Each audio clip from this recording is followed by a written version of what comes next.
Team ജനം എന്തൊക്കെയാണ് അയോധ്യയിൽ ഒരുക്കിയിരിക്കുന്നതെന്ന് അറിയാൻ പ്രേക്ഷകർക്ക് ഒരു കൗതുകമുണ്ട്. കാരണം അയോധ്യയിലെ ഓരോ ചടങ്ങും ആധികാരികമായി പ്രേക്ഷകരിലേക്ക് എത്തിക്കുമെന്ന വിശ്വാസം അവർക്കുണ്ട് ജനം ടിവിയെ സംബന്ധിച്ച്. അതുകൊണ്ട് തന്നെ ടീം ജനം അയോധ്യയിൽ എന്തൊക്കെയാണ് ഒരുക്കിയിരിക്കുന്നത് വളരെ വേഗം എന്ന് പറഞ്ഞാൽ അടുത്ത വാർത്തയിലേക്ക് പോകാം.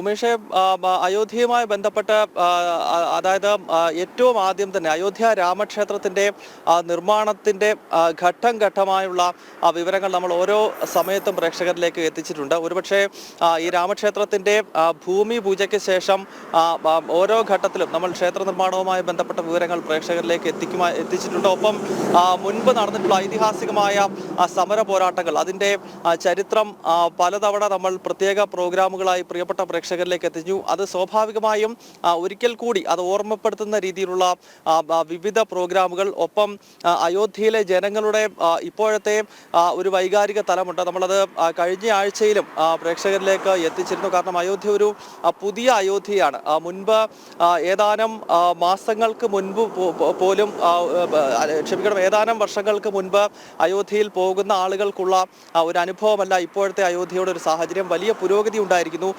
രാമക്ഷേത്രത്തിൻ്റെ നിർമ്മാണം രാമജന്മഭൂമിയിൽ നടക്കുമ്പോൾ തന്നെ അതിന് പുറത്ത് വലിയ തോതിലുള്ള ഡെവലപ്മെൻറ്റ്, അതായത് വികസന പദ്ധതികൾ അയോധ്യയിൽ നടക്കുന്നു എന്ന വസ്തുത കൂടിയും പ്രിയപ്പെട്ട പ്രേക്ഷകരിലേക്ക് നമ്മൾ എത്തിക്കുന്നുണ്ട്. കാരണം അതും ഈ ക്ഷേത്രത്തിൻ്റെ നിർമ്മാണം, അതല്ലെങ്കിൽ ക്ഷേത്രത്തിൽ നടക്കുന്ന പ്രാണപ്രതിഷ്ഠയ്ക്കൊപ്പം തന്നെ അയോധ്യയിൽ എന്തൊക്കെ മാറ്റങ്ങളാണ്, ഈ ക്ഷേത്ര നഗരിയിൽ വന്നിട്ടുള്ള മാറ്റങ്ങൾ എന്തൊക്കെയാണ് എന്നത് സംബന്ധിച്ചുള്ള ചർച്ചകൾ കൂടി കേരളത്തിൽ നടക്കേണ്ടത് അനിവാര്യമാണ്. കാരണം കേരളം പോലെ ചില സംസ്ഥാനങ്ങളിൽ ഉയരുന്ന ചില ചോദ്യങ്ങൾ, പ്രത്യേകിച്ച് ഇടതുപക്ഷ സംഘടനകളൊക്കെ ഉന്നയിക്കുന്നത് ഈ ക്ഷേത്രം വന്നാൽ പട്ടിണി മാറുമോ എന്നൊക്കെ ചോദിക്കുന്ന ആളുകളുണ്ട്. അപ്പോൾ അത്തരം ആളുകൾ കൂടി അറിയുന്നതിന് വേണ്ടിയാണ് നമ്മൾ ഈ പ്രത്യേകിച്ച് അയോധ്യയിലെ വികസനം എന്താണ്, അല്ലെങ്കിൽ ഉത്തർപ്രദേശിൽ ഇപ്പോൾ നടന്നുകൊണ്ടിരിക്കുന്ന യോഗി ആദിത്യനാഥിന്റെ വികസനം എന്താണ്, UP മോഡൽ ഓഫ് ഡെവലപ്മെന്റ് എന്ത് സന്ദേശമാണ് കേരളം പോലെയുള്ള സംസ്ഥാനങ്ങൾക്ക് നൽകുന്നത്, ഈ വിഷയങ്ങൾ കൂടി നമ്മൾ വരും ദിവസങ്ങളിൽ പ്രേക്ഷകരിലേക്ക് എത്തിക്കും. അത്തരം വിഷയങ്ങൾ കൂടി ചർച്ച ചെയ്യും. അപ്പോൾ രാമക്ഷേത്രത്തിന്റെ പുനഃപ്രതിഷ്ഠ,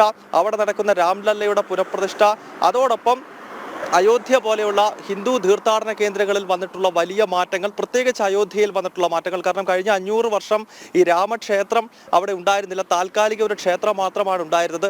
അതിനാൽ അയോധ്യയ്ക്ക് ആ ഒരു പ്രൗഢി ഉണ്ടായിരുന്നില്ല. പുരാണങ്ങളും ഇതിഹാസങ്ങളും ഒക്കെ വിവരിക്കുന്ന രീതിയിലുള്ള ഒരു പ്രൗഢി അയോധ്യയ്ക്ക് കഴിഞ്ഞ 500 വർഷം ഉണ്ടായിരുന്നില്ല എന്ന് മാത്രമല്ല, അത് വികസനത്തിന്റെ പുറംപോക്കിൽ തളയ്ക്കപ്പെട്ട ഒരു നഗരമായി മാറ്റപ്പെട്ടിരുന്നു. അപ്പോൾ ആ കാലഘട്ടത്തിന്റെ ചരിത്രം കൂടി ഓർമ്മപ്പെടുത്തി അയോധ്യയിൽ എന്തുകൊണ്ട് പല രാഷ്ട്രീയ പാർട്ടികളും, പ്രത്യേകിച്ച് 1947 ശേഷം ഇങ്ങോട്ട് അധികാരത്തിലിരുന്ന നരേന്ദ്രമോദിക്ക് മുൻപുണ്ടായിരുന്ന പ്രധാനമന്ത്രിമാർ എന്തുകൊണ്ട് അയോധ്യയെ അവഗണിച്ചു, യോഗി ആദിത്യനാഥിന് മുൻപുണ്ടായിരുന്ന ഉത്തർപ്രദേശ് മുഖ്യമന്ത്രിമാർ എന്തുകൊണ്ട് അയോധ്യയെ അവഗണിച്ചു, ഈ കാര്യങ്ങളെല്ലാം നമ്മൾ വരുന്ന ദിവസങ്ങളിൽ പ്രിയപ്പെട്ട പ്രേക്ഷകരിലേക്ക് എത്തിക്കും. അത്തരം ചർച്ചകൾ കൂടിയാണ് ഈ അയോധ്യാകാന്ഡം എന്ന ഈ പ്രത്യേക ബുള്ളറ്റിനിലൂടെ നമ്മൾ ഉദ്ദേശിക്കുന്നത്. ഉമേഷ്, വളരെയധികം നന്ദി ഗൗതം. അയോധ്യയിൽ നിന്ന് വിശദമായ വിവരങ്ങൾ പങ്കുവച്ചതിന്. അയോധ്യ അത് ഭാരതീയരെ സംബന്ധിച്ച് എത്രത്തോളം വൈകാരികമായി അവരുടെ മനസ്സിൽ അന്തരീലമായ മാനബിന്ദുവാണ് എന്ന ഉത്തമ ബോധ്യം ജനം ടിവിക്കുണ്ട്. അതുകൊണ്ട് തന്നെ അവിടെ നടക്കുന്ന ഓരോ പുതിയ വിശേഷങ്ങളും, ഒപ്പം അയോധ്യയിലേക്ക് എങ്ങനെ നമ്മൾ എത്തി എന്നതൊക്കെ ഓരോ നിമിഷവും പ്രേക്ഷകരിലേക്ക് എത്തിക്കാൻ ആ ബാധ്യത ജനം ടിവി ഏറ്റെടുത്തിട്ടുണ്ട്. അത്